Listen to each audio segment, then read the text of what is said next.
Hello, hello, hello, and welcome back to the At The Helm podcast. Today we have a special episode on episode 3. Once again, still doing college football. I'll give it some time and I'll get to the NFL and basketball and everything like that. But it's a special episode because we have a guest star, one of the last 3 Helms men, the OG Papa Helms, and I'll let him introduce himself.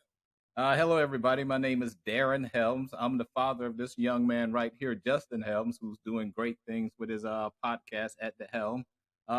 Again, my name is Darren Helms. I grew up in Ozark, Alabama. I am a college football fan. Growing up in Alabama, you had to pick one team or the other, either Alabama Crimson Tide or the Auburn Tigers, Eagles, whatever they want to call themselves. Yeah.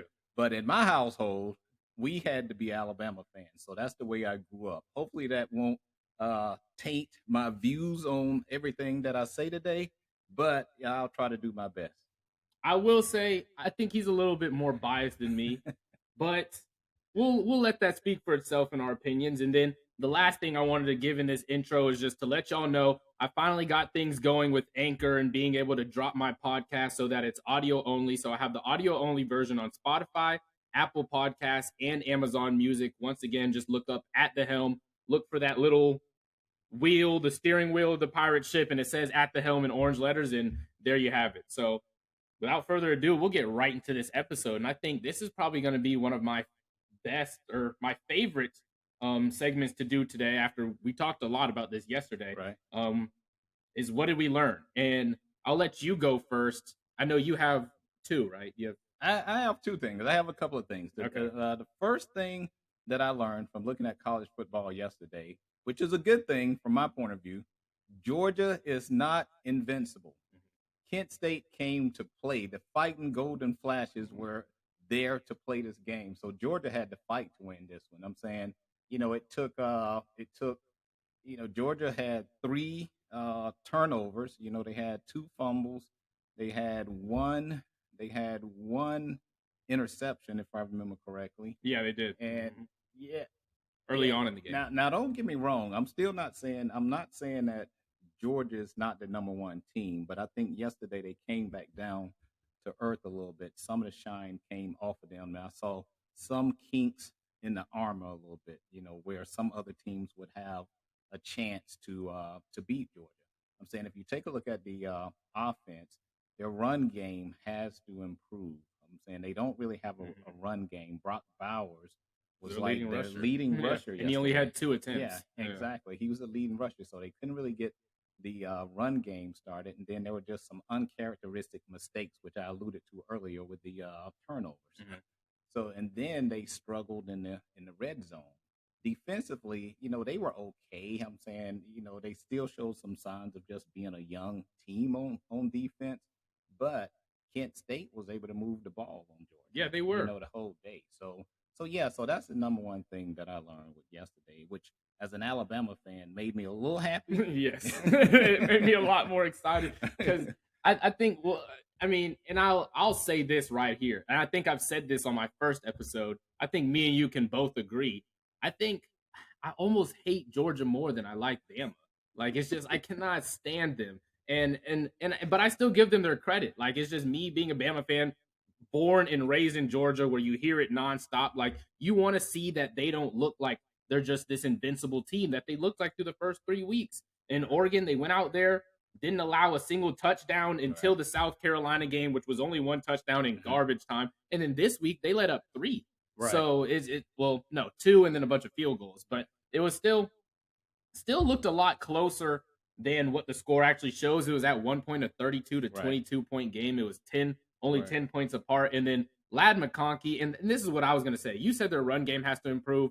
I think those receivers also have to improve. They have no good receivers other than their tight ends. Their tight ends is what they use. And I think Brock Bowers, Darnell Washington, and then Kendall Milton are their 3 leading receivers, and McConkey comes after that. So it's just like, it's kind of crazy to see that and think that they can be a team that offensively dominates. Defensively, it's hard to really say anything about them. Kent State, they struggled against Kent State. And I think I told you this.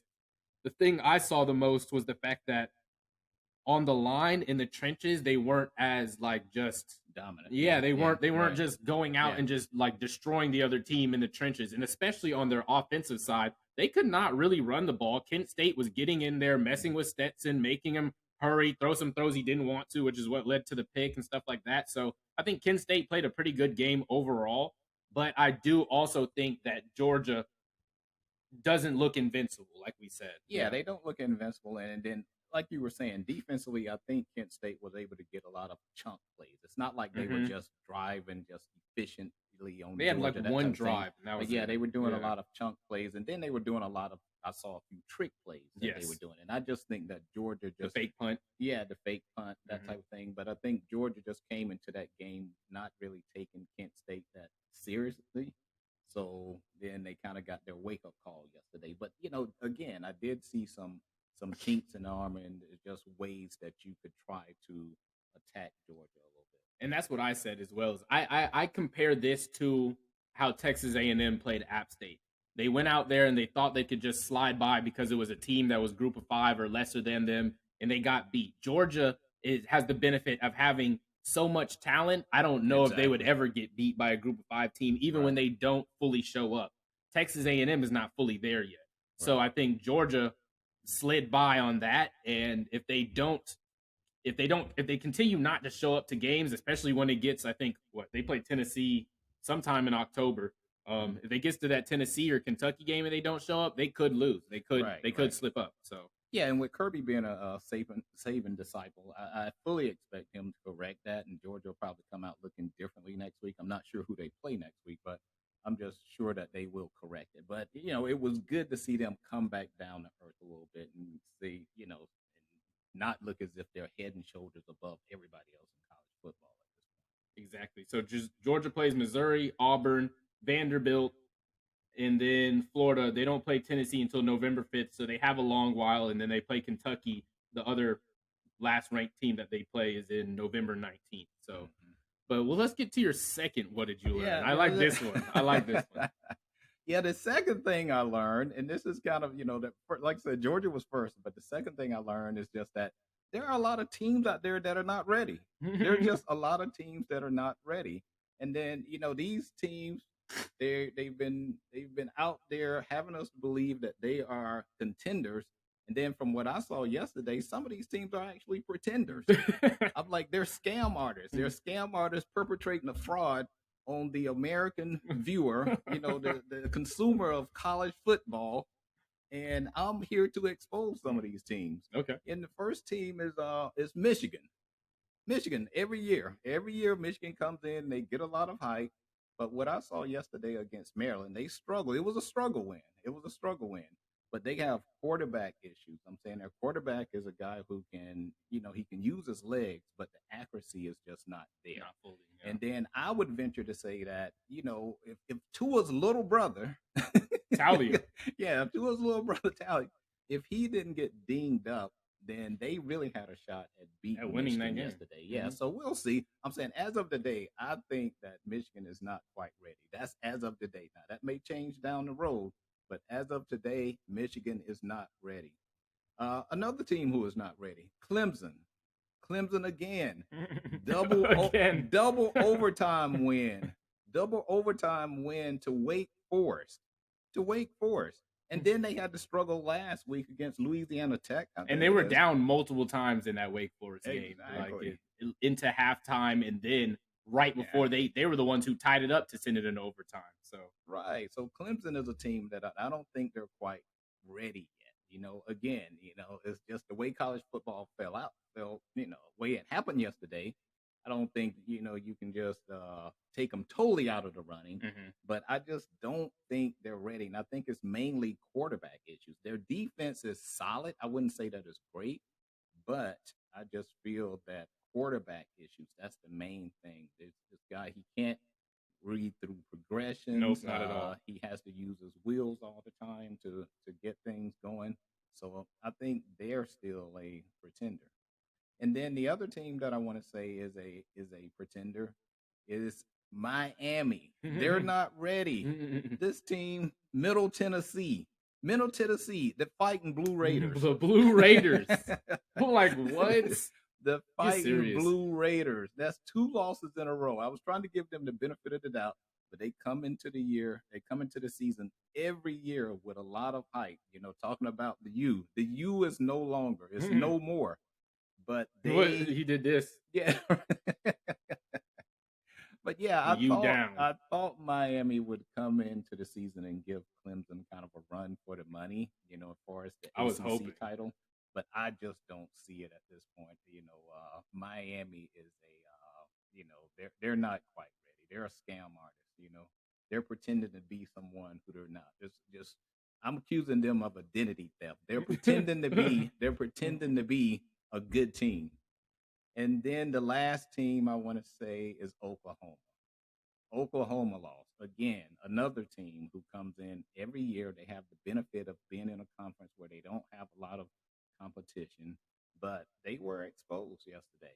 I'm saying Brett Venables is there, different coach, same story so far. I think Venables will get it there, but not quite ready yet. I agree, and I think it's kind of the same thing for Oklahoma and Miami. I think they'll take a little bit of time. Both of them are under first-year head coaches. Mario Cristobal is a great recruiter. We remember him at Bama, even when he went to Oregon, he was recruiting well and stuff like that. I think he was one of the guys who got Justin Herbert over there, actually. Definitely. So it's just, I think he's a good recruiter. Where I know he's a good recruiter, it's just going to take some time for him to do that. But regardless, Middle Tennessee. Like what? Like you can't lose to that. And then they put up a good game against Texas A&M, right. And we were looking at that and we're like, oh yeah, okay, like Texas A&M, they bounced back, but maybe Miami looks like something serious because they're putting up a good game against Texas A&M, right. And then they go out the very next week and lose to Middle Tennessee State. And I guess you could kind of say the same thing as they fell under the curse of under the guise of thinking that they could just go in there and wash them because of who they are and everything like that. And I feel like a lot of first-year head coaches end up having that issue where they lose to a team where they're not supposed to. But I don't see I still don't see Miami being good enough to beat Clemson. Not this year, not next year, maybe in the next 2, 3. Like, I don't know. It's going to be a little minute. And like you said, I think, Mario Cristobal, I love him from Alabama. He is a great recruiter, but at some point it has to translate on the field. You have to be able to train those players up, coach them up, as they used to say back in the day, once they get on the field, but right now, I just don't see it. I'm saying I have a friend who's actually a Miami fan, and they're now starting to refer to Cristobal as Mark Richt 2.0. Mark Richt. So we'll see. We'll see. And for Michigan, I was kind of surprised by that game. I remember I came on here last week, and I said this. I told everybody, I said, this week will be the first week that a lot of these teams play their toughest competition, that they'll really get tested. Michigan had played 3 cupcakes. I think it was Hawaii, Colorado State, and I'm forgetting the last one. But they put up 50 in all 3 of those games and didn't let up anything more than 10 points. Right. So it was like they were going out there and they were whooping these teams like they're supposed to. So you give them that benefit of, okay, Michigan did this last year. This is where we're going to put them because they made the playoff last year. And this year, they don't look to be anything different. Right. And then they go out and play Maryland, and you really start to see the difference. And to me, the biggest thing is they still have a quarterback question. To me, it shouldn't be set that J.J. McCarthy is their starter. J.J. McCarthy went out there. He had a few good games where he threw like 90%, but he's throwing dink and dunk little throws where it's just wide open and stuff like that against these teams that just simply aren't as good as Michigan are. Maryland was that first team they played that was undefeated. Maryland came out hyped. They were ready to play in Michigan Stadium and still almost beat them. Like you said, if Talia's in that game, I think this at least goes to overtime because right now they only won by 7 points. It was 27-34. And on top of that, Talia threw a bad throw in the last series. He threw a pick into double, triple coverage. And I don't know. I feel like as if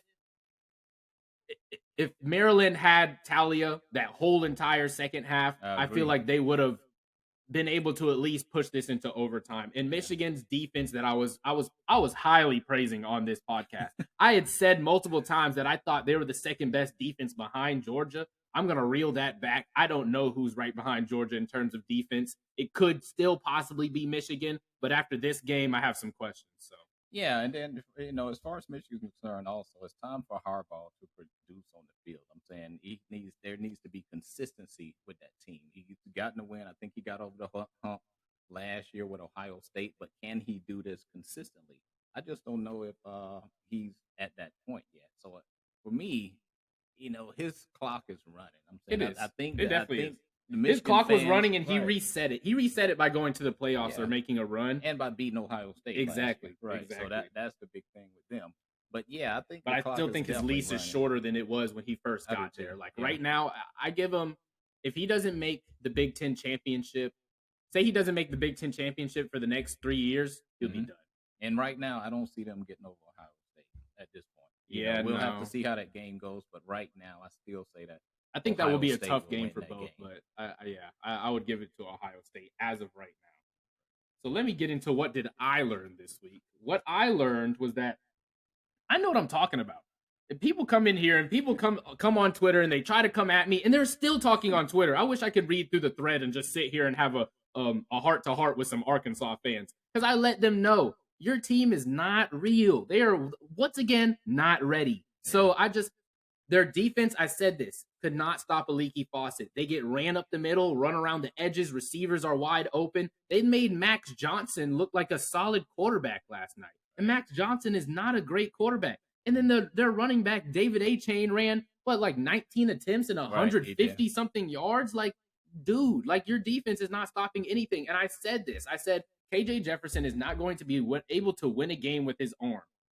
And yeah, he's still on his legs. Exactly. He's not not 100% when it comes to accuracy and throwing the ball and that type of thing. He's still a running quarterback for the most part, in my opinion. Exactly. And I'm pulling up the stats right now just so I can really give y'all an idea. This game ended 23-21. It was a really good game. Arkansas jumped out to a lead. It was 14-0. And then slowly, little by little, Arkansas made some mistakes. They fumbled on the goal line with KJ Jefferson. They had that ran back for a touchdown. And then A&M just went and took over. And they just started running the ball just straight down their throat. Like, it wasn't like A&M was doing anything special. Like I said, David A. Chain, 19 carries. Devin A. Chain, 19 carries, 159 yards. Quarterback for A&M, 151 yards, 11 for 21. So it was. I mean, KJ Jefferson overall had 200 yards of offense, 171 passing, 100 rushing, but it just isn't enough when your defense can't stop anything. So I said, so that's what I learned, is that I know what I'm talking about. Arkansas is not a top 10 team. That's why I put Tennessee there, and you guys should listen to me next time. So yeah, I'm saying I agree. I'm saying Arkansas came out and they jumped. I didn't think that the game would go that way. I thought it was kind of a toss-up type of game, especially with Texas A&M coming off the loss last week to Appalachian State. I know they would come in a little bit more motivated to get an SEC win in, but I also thought Arkansas was a solid team, and I still think they're a solid team, but they're not that team that I feel that where people were starting to put them up, kind of next level. I still think they could end the year potentially as a top 15 team. Oh, yeah. But as of right now, it's hard to put them top 10 with what we've seen. Yeah. If they were top 10, they would be at the 10 spot. They would have to barely make it. And then the second thing I learned is, once again, the Big 12 is not making anything, and it's only going to get worse. Oklahoma and Texas are leaving the conference. Oklahoma just lost. I don't see anyone else in that conference that's going to challenge for a playoff spot. The next closest, I guess, would be Oklahoma State. They're ranked number 9 right now. But in my opinion, Oklahoma is still a better chance of making the playoffs than Oklahoma State due to one name and due to the fact that I don't think Oklahoma State will beat Oklahoma when they face each other. Oklahoma State has to play Baylor this next Saturday, and I don't know if they'll win that game. So to me, the Big 12 is kind of just out of it. I think they're really honestly done with what's going on over there, and it's only going to get worse. So I think the Big 12 they're going to be looking to add some Group of 5 teams to their conference real soon now. So and especially with Oklahoma and Texas leaving. I'm saying, because right now, like you said, they only have they have Oklahoma, you have Texas, Sarkis trying to build them up and that type of thing. So right now, I still see Oklahoma as the favorite in that conference. I do too. So although Texas is trying to do their thing, but I think the loss of Texas quarterback hurts them at this point in Yeah, time. Ewers. Yeah, exactly. So I think that Oklahoma is still favored to win that conference, and that's not saying a lot. Mm-mm. What I'm It saying? really Based on what I saw with Oklahoma yesterday. So even if they win that conference, I don't know if they're a playoff team at this point. It depends on, of course, it depends on what happens in the other conferences, but we'll see. We'll see. Yeah, I don't see any of them being a playoff team. Oklahoma would have to dominate the rest of the season. I'm talking about beating people by 20-30. Because how do you go out and lose to Kansas State? And they weren't leading a single time in that game. They were down the whole time, so they never really had a chance. And yeah, that's it for what did we learn. So the overall, I feel like we get from this, and this is what I put here based off what you told me yesterday and based on what I have here. No one's dominant. No one has shown that they're head and shoulders above the rest, like Georgia looked like those first 3 weeks. And that's something that's good for us as Bama fans because I don't feel like as Bama fans, we're used to our team being the one that looks head and shoulders the rest of the competition. And over the last few years, I don't think we've ever just fully looked like that. Yeah, but not over as the of last right few years, now, yeah. I would say it's really no one. Georgia's number one, but I still feel as if there's teams that could beat Georgia if Georgia doesn't do the right things or if they can have things go their way. Right. I agree. I definitely agree with that. Yeah. Okay. And I just want to let y'all know, once again, I will be filming these episodes in segments. So we'll do this first segment. Our second one, we're going to talk a little bit about Heisman, a little bit about Alabama, since we are two Bama fans here. And then our last one, we're going to do a ranking. So I just want to say deuce, and we'll be right back on our next segment.